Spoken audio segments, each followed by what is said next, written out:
क्योंकि बहू झूठ नहीं बोलती। सुधा और राकेश के 3 बेटे थे। शादी के बाद तीनों माँ बाप से दूर रहते और सिर्फ त्योहारों में आते। माँ जी, पिताजी, अगली बार आप लोग हमारे घर आइएगा।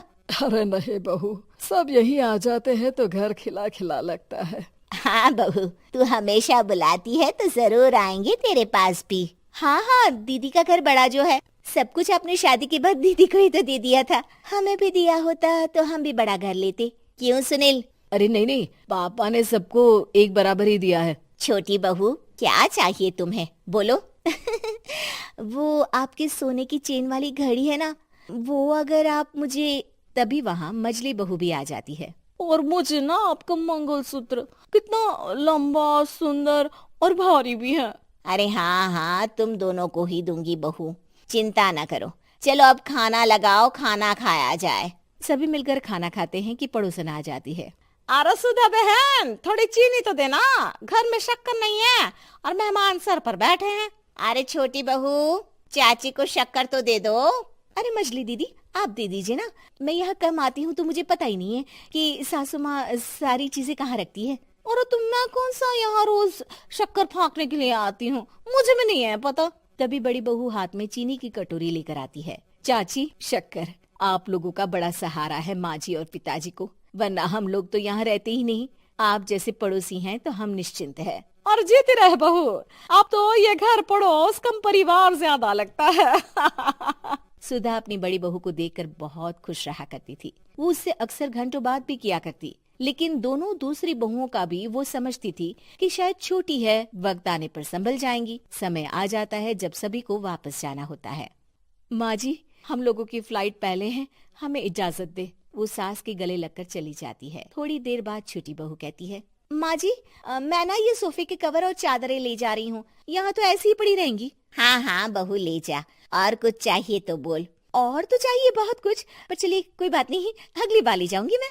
ऐसे ही मंजली बहू भी घर का बहुत सारा सामान ले जाती है। सभी के जाने के बाद सुधा राकेश से कहती है, घर कितना सूना लग रहा है ना। हाँ, और खाली भी। तुम्हारी दोनों बहुएं सब बटोर गई।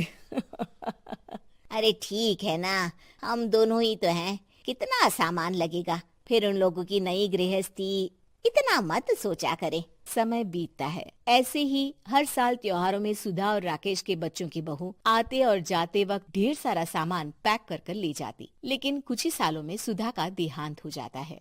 पिताजी, आप यहाँ अकेले क्या करेंगे? हम लोगों के साथ चलिए। अरे नहीं नहीं बहू, इस घर में सुधा की यादें हैं, मैं उसे नहीं छोड़ सकता हूँ। अब तुम लोगों की माँ नहीं रही। देख लो, वैसे तो मैंने उसके जीते जी सब कुछ दे दिया है, लेकिन कुछ उसका पर्सनल कीमती सामान था जो ये है, ले लो। सामान में होती है एक घड़ी और एक मंगलसूत्र। माँ जी ने कहा था कि वो ये घड़ी मुझे देंगी। हाँ हाँ, पिताजी, माँ ने सबके सामने ये घड़ी सरिता को देने के लिए कहा था। उठा लो सरिता माँ की घड़ी। अब क्या था, छोटी बहू फट से घड़ी उठा लेती है। और पिताजी, ये मंगलसूत्र तो माँ ने मुझे ही देने को कहा था, याद है ना? वो सभी की ओर इशारा करती है। तू भी ले ले ये हार बेटा, कोई बात नहीं। मंजली फटाक से हार उठा लेती है। ससुर बड़ी बहू की तरफ देखते हैं। तुझे क्या दूं बेटा? पिताजी, माँ ने एक चीज मेरे लिए भी रखी है। सभी के कान खड़े हो जाते हैं कि आखिर सास ने क्या रखा होगा बड़ी के लिए। अरे माँ जी तो दीदी से प्यार भी ज्यादा ही करती थी, हमेशा उनसे बात किया करती।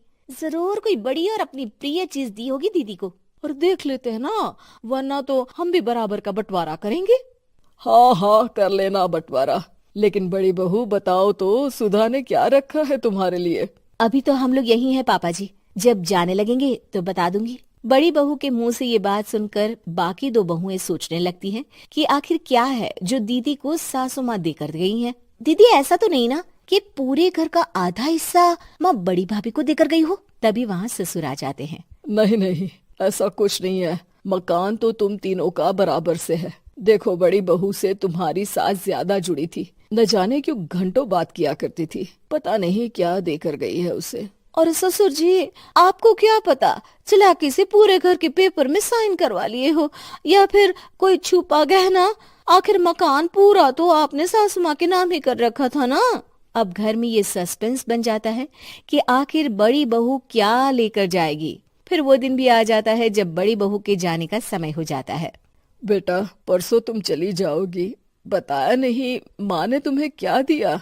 घड़ी और हार जो बेशकीमती था और तुम्हारी सास को सबसे ज्यादा प्रिय था, उसका तो बंटवारा भी हो चुका है। अब तुम्हारी बारी। हाँ पिताजी, आज मैं ये बात बताने ही वाली थी। माँ ने मुझे उससे भी बेशकीमती चीज दी है और वो है आप।